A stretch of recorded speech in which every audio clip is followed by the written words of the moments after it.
Assalamualaikum warahmatullahi wabarakatuh. Saya Trisya Wulantika, dosen program studi teknologi benih, jurusan budidaya tanaman, Politeknik Pertanian Negeri Payakumbuh. Pada kesempatan kali ini, saya akan menyampaikan PDD UKT-PT pada bidang pengajaran pada mata kuliah dasar-dasar agronomi sebagai salah satu persyaratan dalam seleksi Serdos tahun 2024. Mata kuliah dasar-dasar agronomi merupakan mata kuliah inti program studi dengan bobot 2 SKS, yaitu 1 SKS kuliah dan 1 SKS praktik. Politeknik Pertanian Negeri Payakumbuh merupakan salah satu perguruan tinggi vokasional di mana pembelajarannya 30% teori, kemudian 70% praktik. Nah, pada mata kuliah dasar-dasar agronomi ini, untuk kegiatan praktik nanti dibagi lagi menjadi 2, yaitu kegiatan praktik laboratorium dan kegiatan praktik kerja lapang.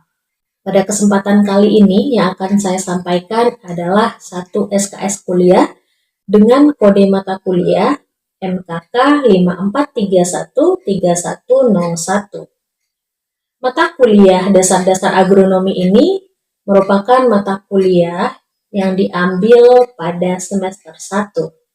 Adapun deskripsi dari mata kuliah ini mempelajari pengertian dasar dan ruang lingkup agronomi, penggolongan tanaman dan klasifikasi, sistem pengolahan tanah, kultur teknis budidaya, aplikasi pemupukan, pola tanam, dan perbanyakan tanaman secara generatif dan vegetatif.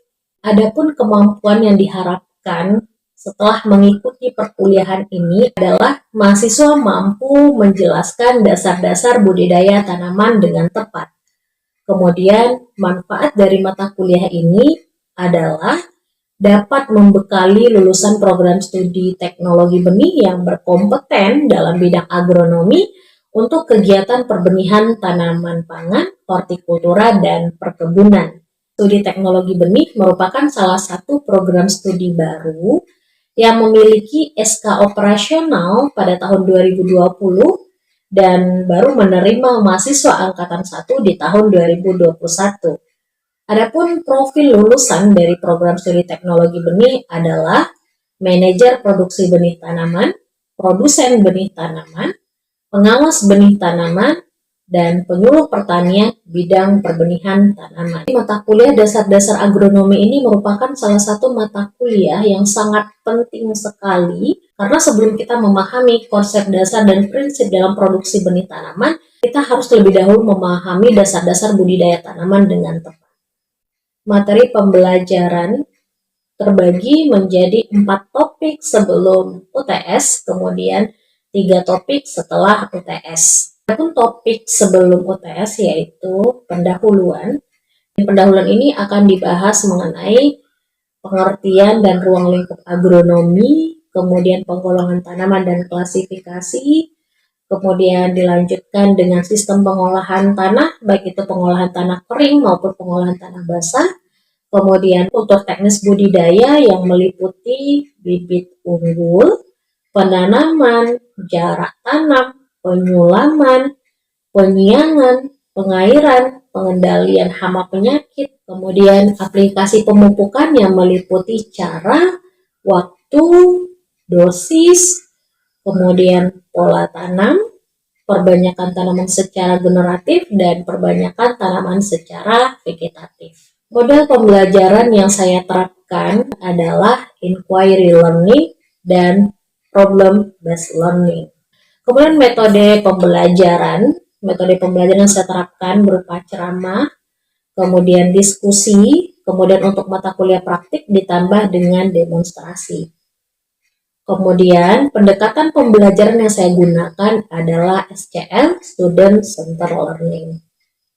Kemudian dalam penyampaian perkuliahan saya menggunakan teknik DIA, yaitu Delivery, Interaction, dan Assessment. Adapun delivery yang saya lakukan Yang pertama, ketika saya perdana masuk kelas, saya akan menyampaikan kontrak perkuliahan. Kemudian saya juga akan menyepakati terkait dengan toleransi keterlambatan dan sistem penilaian. Nah, ini adalah kesepakatan bersama antara dosen dan mahasiswa. Kemudian saya juga menampilkan RPS, yaitu rencana pembelajaran semester, yang di sana sudah tercantum capaian pembelajaran mata kuliah khusus, pokok bahasan, sampai ke indikator penilaian. Kemudian saya juga menyampaikan referensi yang bisa menunjang untuk perkuliahan dasar-dasar agronomi ini, yaitu bisa dari buku-buku ataupun literatur-literatur dasar-dasar agronomi maupun topik-topik yang berkaitan dengan agronomi, baik karangan dalam ataupun luar negeri, baik itu tahun terbaru ataupun tahun terdahulu. Kemudian bisa juga bersumber dari jurnal dan artikel penelitian baik nasional maupun internasional. Kemudian multimedia yang saya gunakan adalah YouTube, Zoom, WA Group, dan e-learning Politeknik Pertanian Negeri Payakumbuh berupa Edlink dan Siakat. Kemudian interaksi yang saya lakukan, yang pertama, sebelum memulai perkuliahan, saya akan menyapa terlebih dahulu dan melakukan kegiatan absensi, mencek kehadiran mahasiswa. Kemudian saya akan menginstruksikan kepada salah satu mahasiswa untuk memimpin doa. Kemudian sebelum masuk ke topik, saya juga memberikan motivasi, biasanya bisa dalam bentuk cerita atau sukses story, kemudian dalam bentuk quote. Nah, setelah itu baru saya memaparkan materi dengan pendekatan SCL. Saya sampaikan dulu materinya, kemudian tak lupa saya selingi dengan beberapa pertanyaan-pertanyaan, sehingga kelas kuliah bisa menjadi lebih aktif dan partisipatif. Dan saya juga memberikan poin penilaian, poin plus bagi mahasiswa yang aktif bertanya, mahasiswa yang aktif menjawab, aktif menanggapi. Kemudian pada beberapa topik saya juga memberikan kasus-kasus tertentu atau tema-tema ataupun topik-topik tertentu yang perlu didiskusikan dalam kelompok, dan setelah itu nanti saya akan suruh presentasi di kelas sehingga dapat melatih soft skill mahasiswa. Kemudian di akhir perkuliahan saya akan mengajak mahasiswa untuk menyimpulkan kesimpulan dari perkuliahan. Kemudian saya akan pertanyaan-pertanyaan untuk kuis yang mewakili ketercapaian indikator penilaian. Kemudian setelah mereka mengerjakan kuis kemudian dikumpulkan, lalu saya akan langsung memeriksa kuis tersebut. Kemudian sembari saya memeriksa, mahasiswa saya minta untuk nulis pesan dan kesan pada perkuliahan hari tersebut. Kemudian setelah saya selesai memeriksa kuis, saya akan menyampaikan hasil dari penilaian tersebut dan tindak lanjutnya. Mahasiswa mengacu pada Peraturan Direktur Politeknik Pertanian Negeri Payakumbuh Nomor 3 Tahun 2021 tentang pedoman penilaian pembelajaran kuliah dan praktik, di mana pada pedoman tersebut sudah dibahas apa saja komponen-komponen penilaian dan berapa rentang bobot penilaian per masing-masing komponen tersebut. Untuk dasar-dasar agronomi sendiri, pembobotannya adalah UTS 30%, UAS 35%, kemudian tugas 20%, disiplin 5%, dan nilai kuis 10%. Selanjutnya, saya akan menyampaikan cuplikan video pembelajaran pada topik pola tanam, mata kuliah dasar-dasar agronomi. Selamat menyaksikan.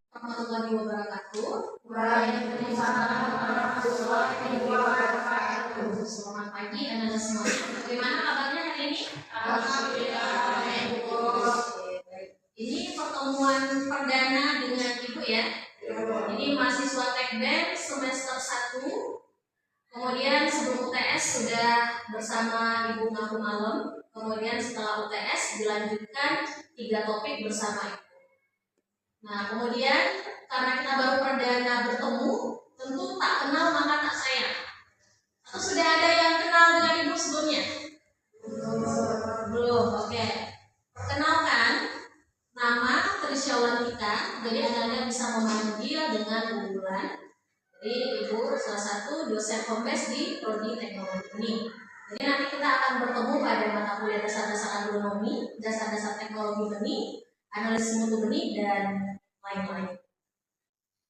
Rahmi Mulyawati, Sri Hastuti, Selvina, Zaki, Ari Anju, Mona. Pada hari ini ada 11 orang, kemudian beberapa orang ada yang di sini dan belum datang. Kemudian sebelum kita memulai perkuliahan, kita berdoa terlebih dahulu. Silakan salah seorang yang berdoa. Karena ini adalah pertemuan perdana, maka Ibu akan menyampaikan kontrak perkuliahan terlebih dahulu. Kemudian kita harus membuat dulu kesepakatan terkait toleransi keterlambatan pertama. Nah, tadi kan ada teman-temannya yang belum datang. Jadi toleransi keterlambatan berapa menit kita sepakati?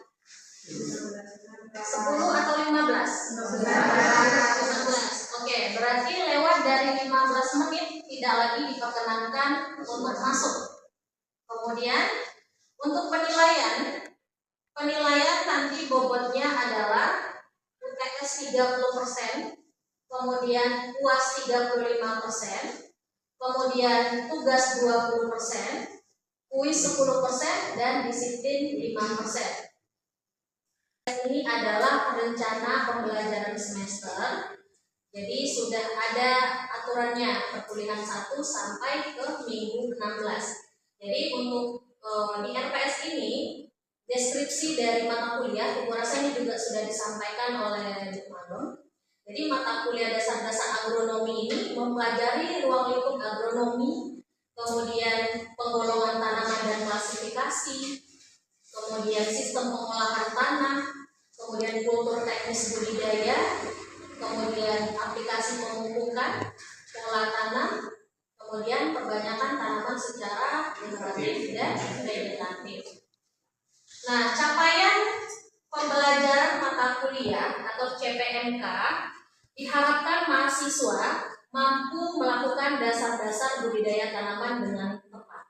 Jadi itu harapannya dari perkuliahan dasar-dasar agronomi ini. Kita masuk kepada materi, kita lihat dulu kira-kira apa makna dari quote di depan. Opportunity are like sunrise, if you wait too long, you miss death. Jadi quote ini dari William Arthur Ward. Nah, kira-kira siapa yang bisa menjelaskan apa makna dari quote ini? Ya, silakan sebutkan nama dan NIM-nya ya, karena untuk mahasiswa yang aktif di kelas Ibu memberikan poin plus. Baik Bu, nama saya Nana Septriandi dengan nomor BIM 011. Izin menjawab pertanyaan Ibu. Makna dari kode yang di depan yaitu menggunakan kesempatan berlaku. Oleh menanggapi, jadi kesempatan itu seperti matahari katanya. Jadi terkadang kesempatan itu tidak datang 2 kali. Makanya kita itu harus memanfaatkan kesempatan dengan sebaik-baiknya. Jadi jangan sampai kesempatan tersebut hilang. Itu maknanya. Oke.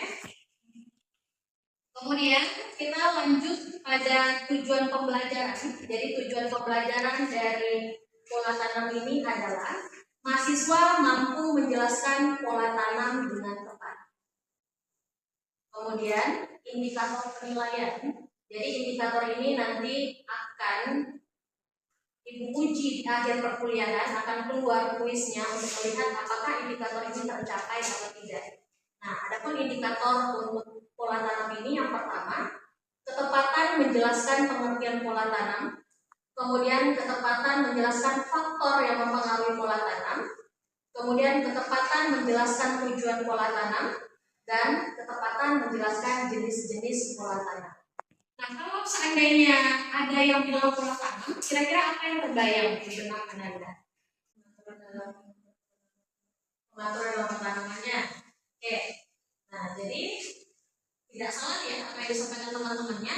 Jadi pola tanam adalah pengaturan penggunaan lahan pertanaman dalam kurun waktu tertentu. Jadi kita dalam melakukan budidaya tanaman, kita punya suatu lahan budidaya, kemudian kita atur bagaimana pola pertanamannya dalam satu musim tanam tersebut. Itu adalah definisi dari pola tanam. Nah, kemudian Pola tanam itu digunakan sebagai landasan untuk mengukur produktivitas lahan. Nah, kira-kira ada nggak yang tahu apa perbedaan produksi dan produktivitas? Oke, banyak yang sudah tahu ya. Silakan, Ananda. Terima kasih Bu. Baiklah, perkenalkan nama saya Ayu Ladi dengan NIM 001. Saya akan menjawab pertanyaan dari Ibu. Produksi itu yaitu ukuran jumlah output yang dapat dihasilkan. Sedangkan produktivitas itu keefisienan produksi dan efektivitas sumber daya. Oke, benar ya apa yang disampaikan oleh Ayu tadi. Jadi kalau produksi itu adalah ukuran berapa output yang kita hasilkan dalam satu masa atau satu kali musim tanam tersebut. Sedangkan produktivitas itu adalah keefisienan. Jadi berbeda ya antara produksi dengan produktivitas. Nah, misalnya seperti apa? Misalnya contohnya, petani A dia menghasilkan padi sebanyak 100 kilo. Kemudian untuk menghasilkan padi 100 kilo ini, dia butuh benih 10 kilo. Kemudian dia butuh tenaga kerja sebanyak 8 orang. Kemudian petani B, dia menghasilkan padi sebesar 100 kg. Kemudian kebutuhan benihnya 8 kilo. Kemudian tenaga kerjanya 5 orang. Nah, dari perbandingan ini kan produksinya sama nih, produksinya sama-sama 100 kilo. Nah, yang dikatakan produktivitas yang mana?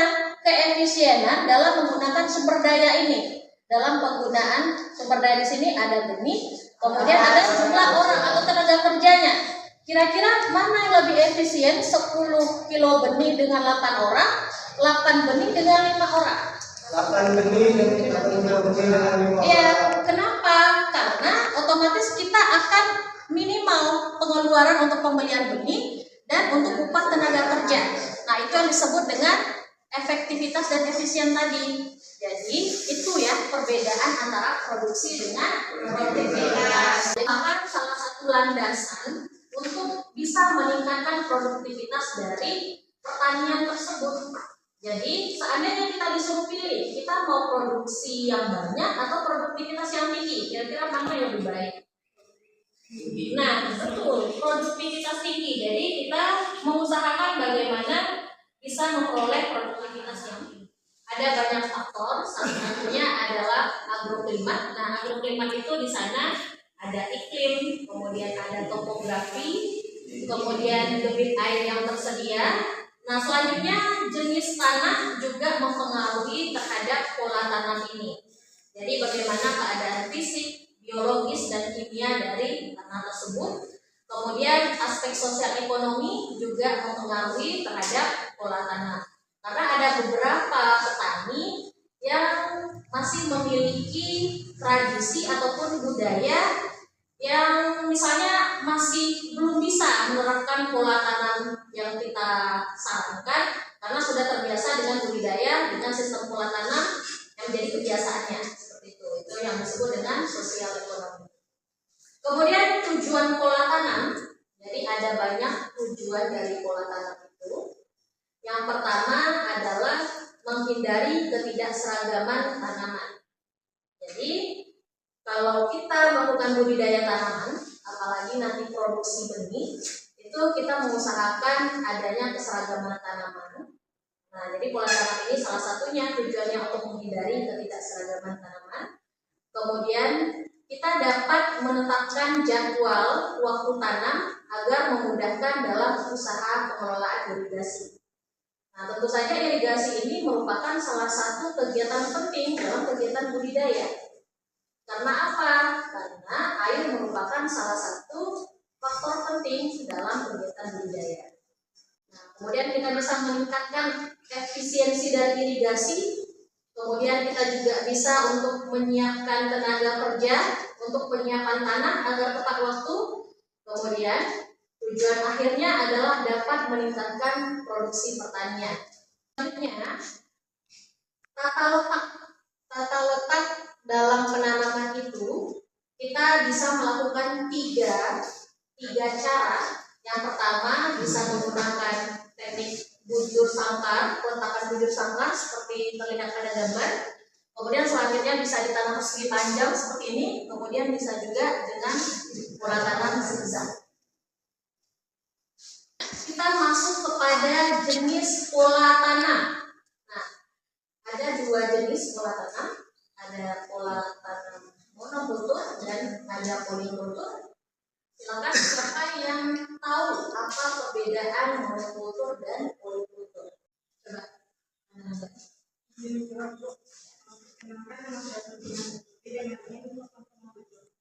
Jadi monokultur itu adalah penanaman satu jenis tanaman, sedangkan polikultur itu adalah penanaman beberapa jenis tanaman. Oke, ada pendapat yang berbeda? Silakan Ananda di belakang. Baik, sebelumnya perkenalkan nama saya Iman Cahaya Moses dengan NIM 2325412102. Yang pertama yaitu penanaman dengan monokultur adalah salah satu cara budidaya tanaman di lahan pertanian dengan menggunakan satu jenis tanaman di satu area. Sedangkan di polikultur dia melakukan budidaya, salah satu cara budidaya tanaman, tapi menggunakan tanaman itu banyak dia berjenis, yang tidak satu jenis dalam tanaman yang sama. Kita dengarkan pendapat dari Imam dan Vina tadi ya. Nah, jadi pola tanam itu untuk pertanaman monokultur yaitu kita membudidayakan satu jenis tanaman pada lahan yang sama, pada waktu yang sama. Kemudian polikultur itu adalah kita menanam dua jenis tanaman atau lebih pada lahan yang sama, pada waktu yang sama. Nah, kemudian ada beberapa macam dari polikultur. Jadi polikultur ini dibagi lagi. Ada intercropping, allied cropping, relay cropping, agroforestry, sistem surjan, dan multistrata cropping. Jadi nanti silahkan Ananda membagi kelompok. Jadi dibagi kelompok sebanyak 4 kelompok. Kemudian masing-masing kelompok menjelaskan macam dan bentuk polikultur ini. Kemudian di minggu depan kita melakukan presentasi kelompok. Oke, kita sudah sampai di penghujung perkuliahan. Jadi sebelum kita akhiri, kita harus menyimpulkan dulu apa kesimpulan dari perkuliahan pada hari ini. Silakan, siapa Ananda yang bisa menyimpulkan kesimpulan dari perkuliahan pada hari ini? Ada 2, silakan Ananda.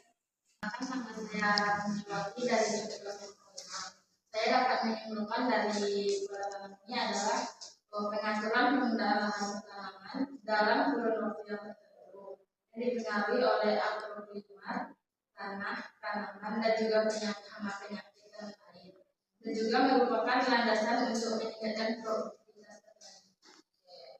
Jadi benar ya kesimpulan dari kami bahwa pola tanam itu adalah pengaturan pertanaman pada lahan budidaya kita, kemudian dipengaruhi oleh beberapa faktor, baik itu agroklimat, kemudian tanah, tanaman, dan banyak faktor-faktor lain, kemudian merupakan landasan dalam meningkatkan produktivitas tanaman. Nah, kemudian selanjutnya untuk mengukur ketercapaian indikator yang sudah disampaikan tadi, kita harus mengerjakan kuis untuk melihat apakah Ananda memahami topik-topik yang sudah disampaikan tadi. Silakan dikerjakan kuisnya sebanyak 4 soal, ditulis dalam kertas 1 lembar, kemudian tulis nama dan NIM-nya, kemudian dikumpulkan 5 pengumpul pertama plus 5. 1, 2, 3, 4, 5. Oke, sembari Ibu menilai kuis yang sudah Anda kumpulkan, silakan ditulis dulu pesan dan kesan pada perkuliahan hari ini.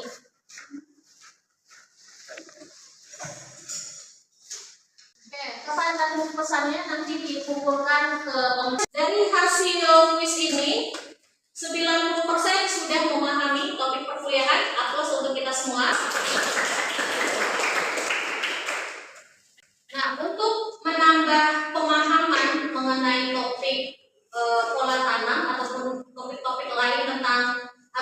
ini silakan bisa dilihat referensinya itu ada dari Amaluma Mardiana Willem tahun 2021, dasar-dasar agronomi Syampuala University. Nah, ini bisa silakan nanti di-download di internet atau dicari buku-buku di perpustakaan, buku-buku tentang dasar-dasar agronomi ataupun tentang topik-topik yang berkaitan dengan perkuliahan kita. Nah, itu bisa kita jadikan referensi. Kemudian bisa juga dari jurnal-jurnal penelitian ataupun artikel-artikel penelitian, baik itu yang bersumber dari artikel nasional maupun artikel internasional. Nah, itu juga bisa menjadi referensi untuk perkuliahan. Kemudian siapkan dan deadline-nya jangan lupa terus dicek juga, karena untuk materi-materi perkuliahan sudah diunggah di sana sehingga sudah bisa diunduh untuk persiapan perkuliahan pada minggu-minggu selanjutnya. Nah, kemudian sebelum kita mengakhiri perkuliahan, Ibu akan menyampaikan topik ataupun gambaran perkuliahan selanjutnya. Jadi di pertemuan selanjutnya kita akan mempelajari mengenai pembacakan tanaman secara generatif. Jadi bisa dibaca-baca dulu referensi-referensi mengenai pembacakan tanaman secara generatif. Kemudian kalau ada sesuatu yang perlu didiskusikan, nanti bisa kita diskusikan pada topik di kuliah selanjutnya. Nah, mungkin itu saja untuk perkuliahan kita pada hari ini. Apakah ada pertanyaan atau sesuatu yang masih diragukan terkait dengan topik pada hari ini? Cukup? Oke, baik. Kalau tidak ada pertanyaan, Ibu cukupkan sampai di sini. Terima kasih atas segala perhatian dan mohon maaf atas segala kekurangan. Wabillahi taufiq wal hidayah. Assalamualaikum warahmatullahi wabarakatuh. Inilah deskripsi singkat saya mengenai PDD UKT-PD pada bidang pengajaran, khususnya pada mata kuliah dasar-dasar agronomi. Semoga bermanfaat. Wassalamualaikum warahmatullahi wabarakatuh.